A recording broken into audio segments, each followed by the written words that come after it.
Now the Passover and the festival of unleavened bread were only 2 days away, and the chief priests and the teachers of the law, who hated Jesus, were scheming to arrest Jesus secretly and to kill him. But not during the festival, they said, where the people may riot. Then Judas Iscariot, one of the 12 disciples, went to the chief priests to devise a plan to betray Jesus to them. They were delighted to hear this and promised to secretly give him money. So Judas watched for an opportunity to hand him over. On the first day of the festival of unleavened bread, when it was customary to sacrifice the Passover lamb, Jesus' disciples asked him, "Where do you want us to go and make preparations for you to eat the Passover?" "Go into the city, and a man carrying a jar of water will meet you. Follow him. Say to the owner of the house he enters, 'The teacher asked, where is my guest room where I may eat the Passover with my disciples?' He will show you a large room upstairs, furnished and ready. Make preparations for us there." When evening came, Jesus arrived with the 12. While they were reclining at the table eating, he said, "Truly, I tell you, one of you will betray me, one who is eating with me." They were saddened, and one by one they said to him, "Surely you don't mean me?" While they were eating, Jesus took bread, and when he had given thanks, he broke it and gave it to his disciples, saying, "Take it. This is my body." Then he took a cup, and when he had given thanks, he gave it to them, and they all drank from it. "This is my blood of the covenant, which is poured out for many. Truly I tell you, I will not drink again from the fruit of the vine until the day I drink it new in the kingdom of God. But after I have risen, I will go ahead of you into Galilee."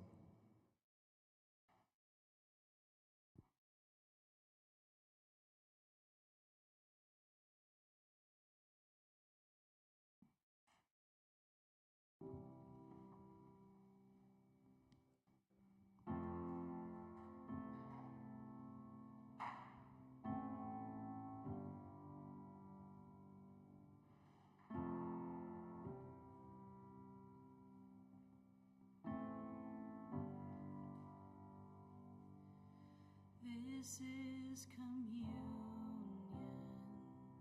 your body broken, the cup we're drinking is bittersweet.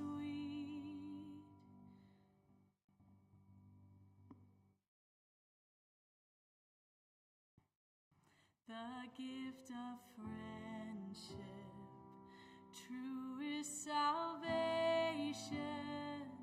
born of your suffering on Calvary.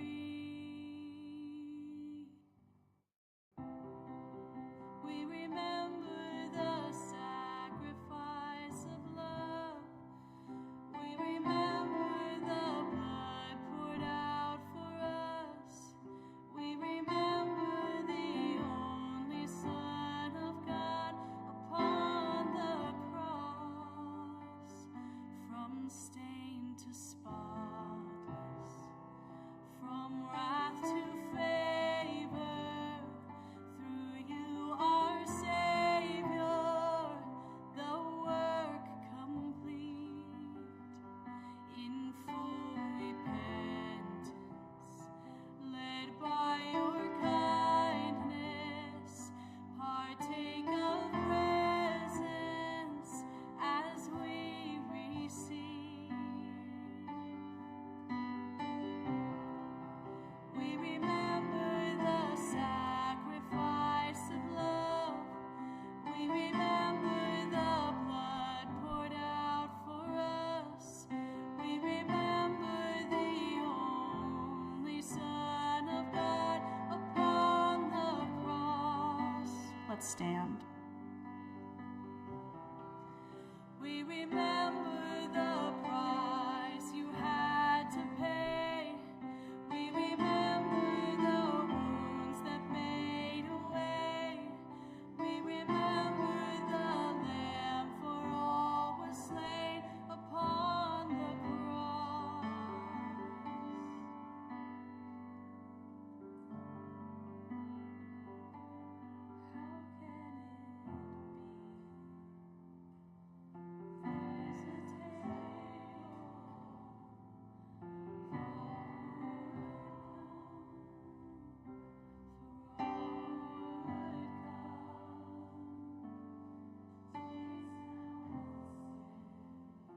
this time, you are welcome to come grab the elements and return to your seat and take communion on your own throughout the rest of the song.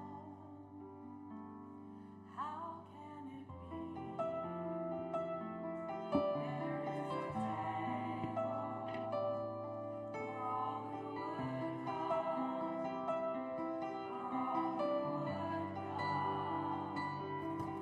Taste now, take of the bread, receive the cup, for His mercy is enough for the many and the one. This is communion. Take it as often as you will, for His love has power still. By His wounds we shall be healed. This is communion. Take of the bread, receive the cup, for His mercy is enough to fill with communion. This is communion. Take it as often as you will, for His blood has power still. By His wounds we have been healed.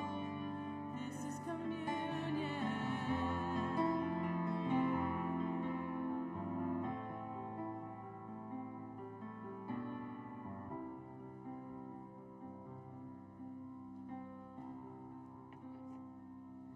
We remember the sacrifice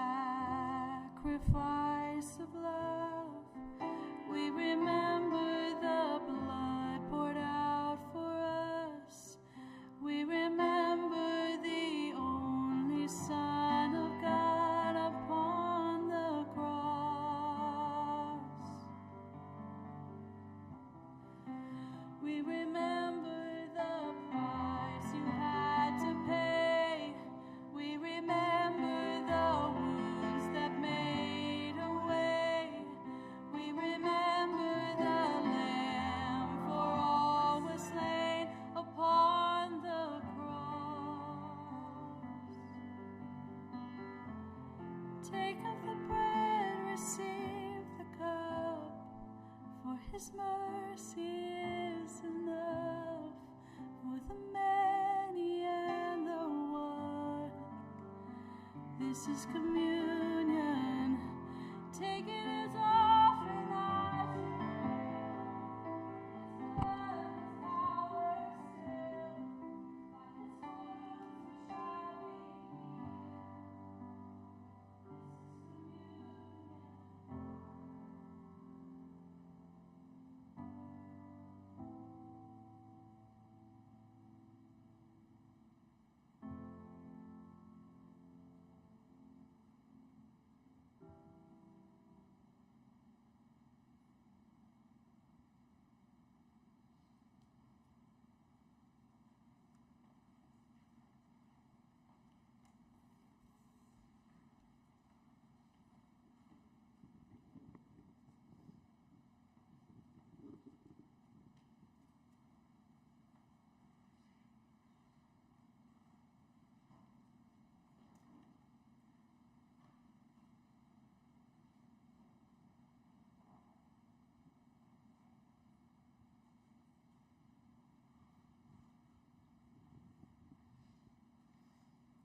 The one who has dipped his hand into the bowl with me will betray me.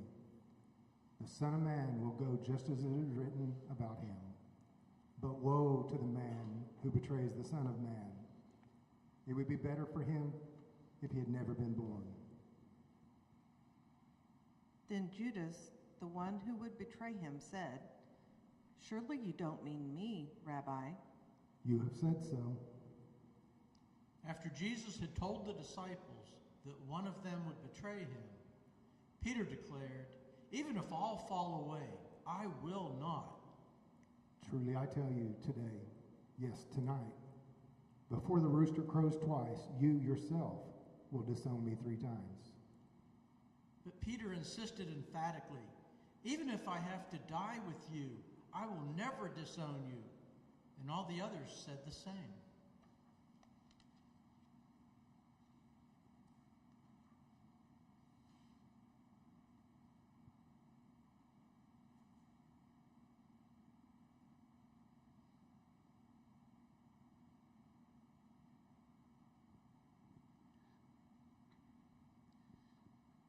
They went to a place called Gethsemane, and Jesus said to his disciples, "Sit here while I pray." He took Peter, James, and John along with him, and he began to be deeply distressed and troubled. "My soul is crushed with grief to the point of death. Stay here and keep watch with me." Going a little farther, he fell to the ground and prayed that if possible, the hour might pass from him. "Abba, Father, everything is possible for you. Take this cup of suffering from me, yet not what I will, but what you will, Father." Then he returned to his disciples and found them sleeping. Once more he went away and prayed the same thing. When he came back, he again found them sleeping, because their eyes were heavy. They did not know what to say to him. Returning the third time, he said to them, "Are you still sleeping and resting? Enough! The hour has come. Look, the Son of Man is delivered into the hands of sinners. Rise, let us go. Here comes my betrayer."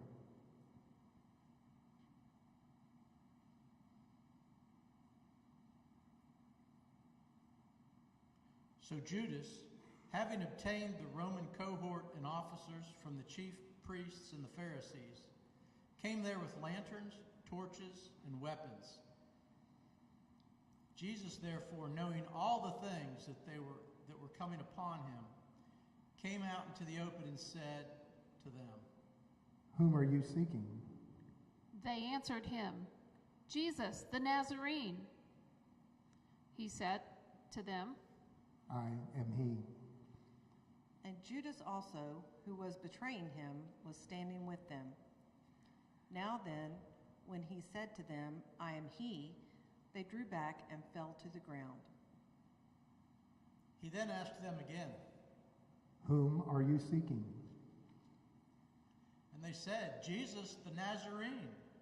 Jesus answered them, "I told you that I am he. So if you are seeking me, let these men go their own way." This took place so that the word which he spoke would be fulfilled. Of those whom you have given me, I lost not one.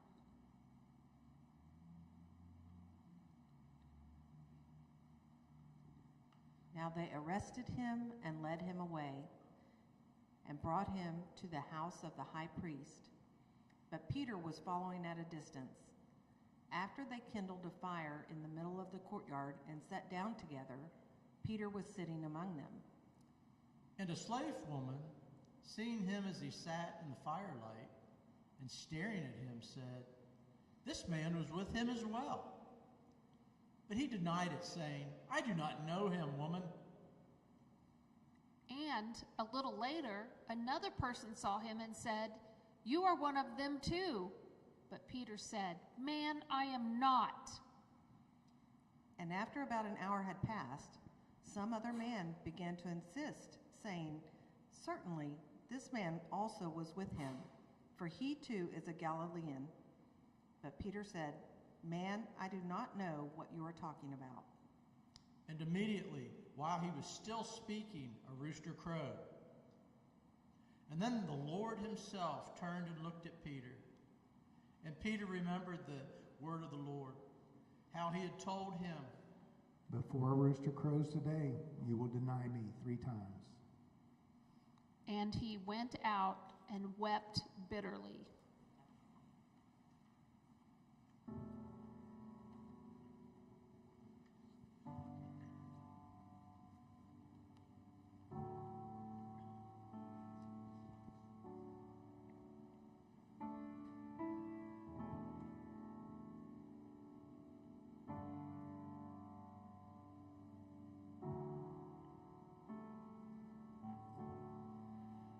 Caught up in your presence.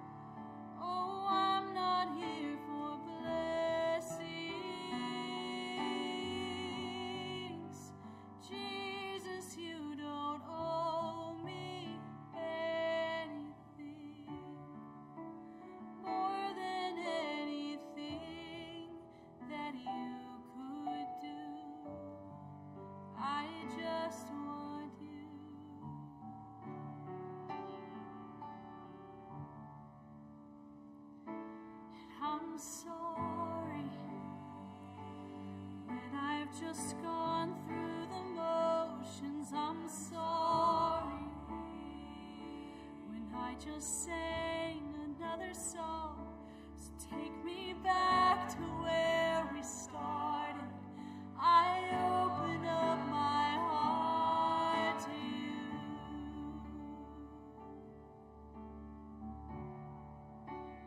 And I'm sorry when I've come with my agenda. I'm sorry when I forgot that you're enough. Just take me back to where we started. I open up my heart to you.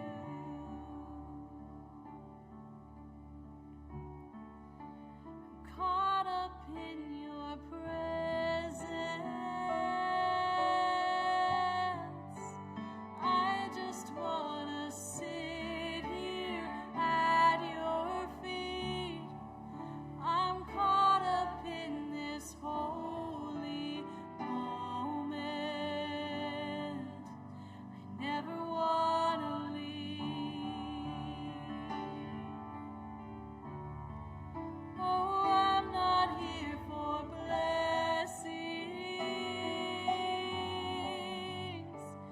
Jesus, you don't owe me anything more than anything that you could do. I just want you. I just want you and nothing else. Nothing else. Nothing else will do. I just want you. Nothing else. Nothing else. Nothing else will do. I just want you.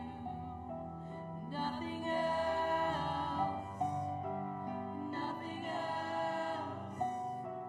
Nothing else will do. I just want you. Nothing else. Nothing else. Nothing else will do.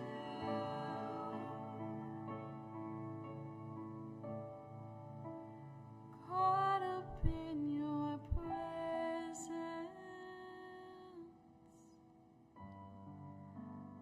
I just wanna sit here at your feet. I'm caught up in this holy moment. I never wanna leave.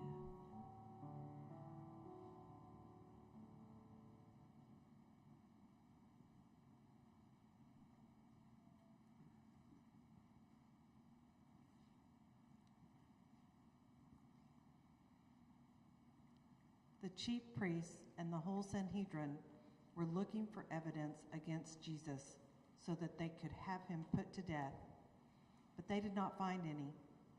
Many testified falsely against him, but their statements did not agree.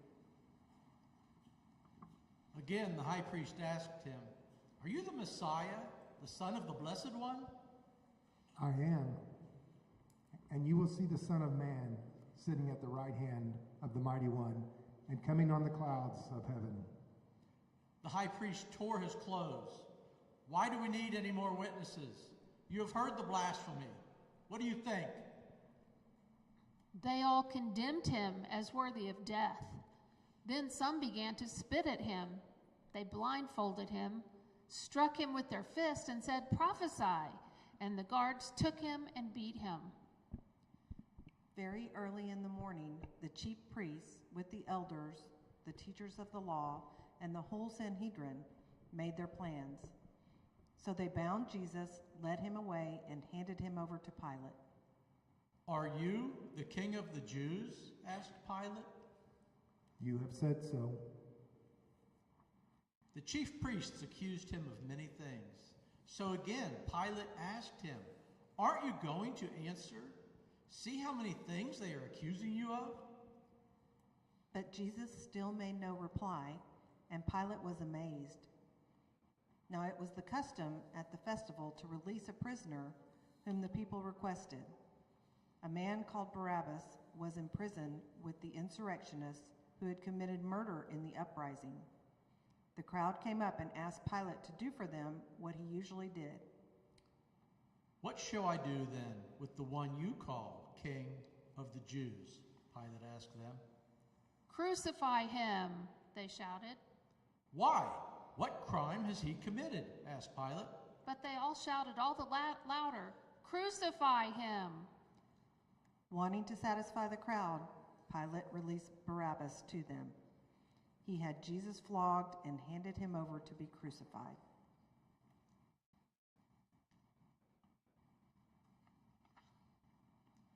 The soldiers led Jesus away into the palace and called together the whole company of soldiers. They put a purple robe on him, then twisted together a crown of thorns and set it on him. And they began to call out to him, "Hail, King of the Jews!"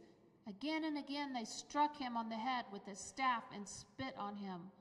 Falling on their knees, they paid homage to him. And when they were finally tired of mocking Jesus, they took off the purple robe and put his own clothes on him. Then they led him out to crucify him.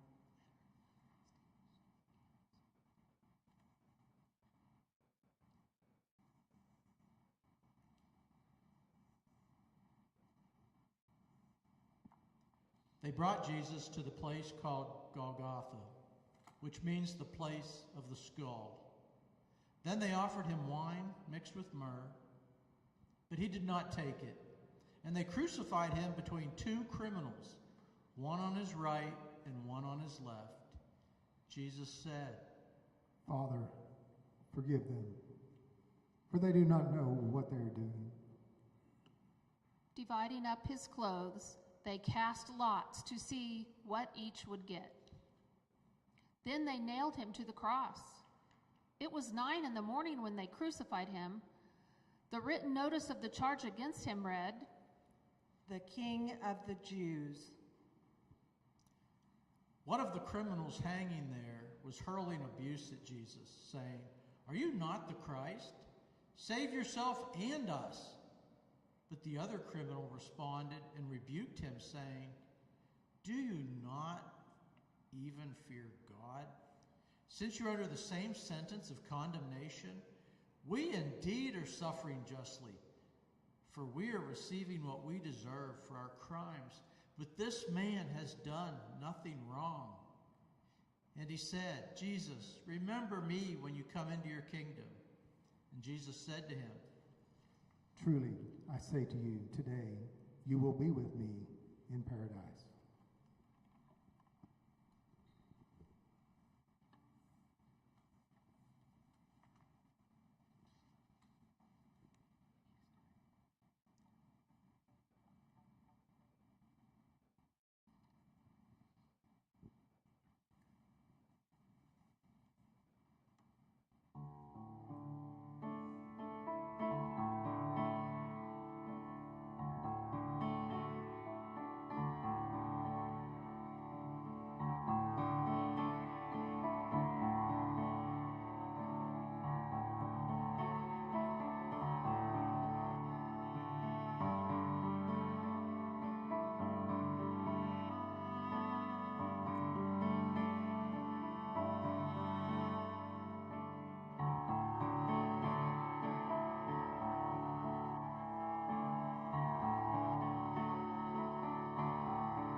At noon, darkness came over the whole land until 3 in the afternoon. And at 3 in the afternoon, Jesus cried out in a loud voice, my God, why have you forsaken me?" Later, knowing that everything had now been finished, and so that Scripture would be fulfilled, Jesus said, "I am thirsty." A jar of wine vinegar was there, so they soaked a sponge in it and put the sponge on a stalk of the hyssop plant. And they lifted it to Jesus' lips. When he had received the drink, Jesus said, "It is finished." With that, he bowed his head and gave up his spirit.